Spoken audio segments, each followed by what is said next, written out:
Sir Lingaraj sir ಅವರು ಮಾತಾಡಬೇಕು. ಎಲ್ಲರಿಗೂ ಶರಣಾರ್ಥಿಗಳು. ಈ ಲಿಂಗಾಯತ ಮಠಾಧೀಶರ ಒಕ್ಕೂಟವನ್ನು ಹೀಯಾಳಿಸಿ ಮಾತನಾಡಿರ್ತಕ್ಕಂಥ ಕನ್ನೇರಿ ಸ್ವಾಮಿಗಳು ಅವರು ಕಾವಿಗೆ ಅವಮಾನ ಮಾಡಿರ್ತಕ್ಕಂಥದ್ದು. ಈ ಬಸವ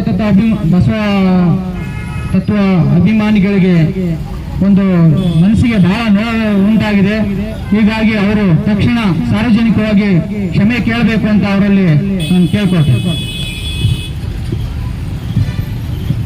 ಇಲ್ಲಿವರೆಗೆ ಎಲ್ಲರೂ ಕ್ಷಮೆ ಕೇಳಿದ್ರು, ಏನಿಲ್ಲ. ಈಗ ಕೆಲವೊಂದ ಮಾತಲ್ಲಿ ಹೇಳ್ಬೇಕಾಗತಿ, ಇನ್ನೊಂದು ಕೆಲವೊಂದು ಗಣಾಚಾರಕ್ಕೆ ಬರ್ಲೇಬೇಕತಿ. ಅಂತ ಸ್ವಾಮೀಜಿನ ಸ್ವಾಮಿ ಅನ್ನ ಬರ್ಲಿ ಅವನನ್ನ ಐತಲ್ಲ ಕೆಡವಿ ಹಾಕಿ ಮೂಗನೆ ಕೊಯ್ದು ಇಟ್ಟಂಗಿ ಪುಡಿಯನ್ನು ತಿಕ್ಕಿ ನಡಿ ಪುಡಲೋಡೆಲ್ಲ ಗಾಳಿ ಎಂದಾತ ಅಂಬಿಗರ ಚೌಡಯ್ಯ ಅನ್ನೋ ರೀತಿಯಲ್ಲಿ ನಾವು ಪ್ರತಿಭಟಿಸಬೇಕು. ಅದು ಬಿಟ್ಟು ತನ್ನ ಎಡಗಾಲಿನ ಗಟ್ಟಿಯ ಚಪ್ಪಲಿ ತೆಗೆದುಕೊಂಡು ಲೊಟ್ಟಲೊಟ್ಟನೆ ಹೊಡಿ. ಅವನೊಬ್ಬನಿಗೆಲ್ಲ ಚಪ್ಪಲಿ ಅವನ್ನೆಲ್ಲ ಬಳಸ ಬರೋದು ನಮ್ಗೆಲ್ಲರಿಗೂ ಬರುತ್ತೆ. ಸಾಕು. ಇಲ್ಲಿ ತನಕ ಶಾಂತ ರೀತಿಯಿಂದ ಸಂಯಮದಿಂದ ಕೇಳಿದ್ದು ಏನಿದ್ರು ಕನ್ನೇರಿ ಚಲೋ ಅಂತ ಒಂದು ಉಗ್ರವಾದ ಹೋರಾಟ ತಗೋಬೇಕು. ಬಸವಣ್ಣ ಅನ್ನೋ ಬಾಯಿಗೆ ಬರ್ಲಿಲ್ದಂಗೆ ಹೊಡಿಬೇಕು ಅವನಿಗೆ, ಅಷ್ಟೇ ಇರೋದು.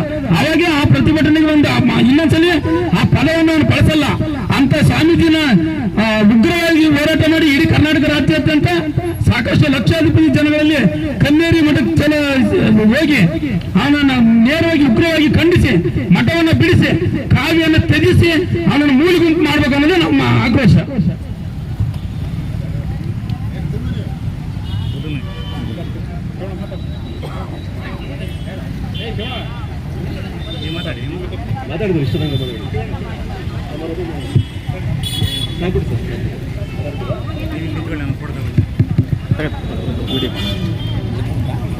ಈ ಒಂದು ಕನ್ನೇರಿ ಶ್ರೀಗಳ ವಿರುದ್ಧ ಪ್ರತಿಭಟನೆಗೆ ಆಗಮಿಸತಕ್ಕಂಥ ಎಲ್ಲ ಶರಣೀಯರೇ, ಸುದ್ದಿ ಮಾಧ್ಯಮದ ಮಿತ್ರರೇ, ಇವತ್ತು ಇದು ಬರೀ ನಮ್ಮ ದಾವಣಗೆರೆಗೆ ಸೀಮಿತ ಅಲ್ಲ, ಇಡೀ ಪ್ರಪಂಚಾದ್ಯಂತ ಇದು ಅವಹೇಳನಕಾರಿ ಆ ಸ್ವಾಮಿಗಳು ಹೇಳಿರ್ತಕ್ಕಂಥದ್ದು ನೋಡಿದ್ರೆ ನಾವೆಲ್ಲ ಖಂಡನೆ ಮಾಡಬೇಕಾಗಿದೆ.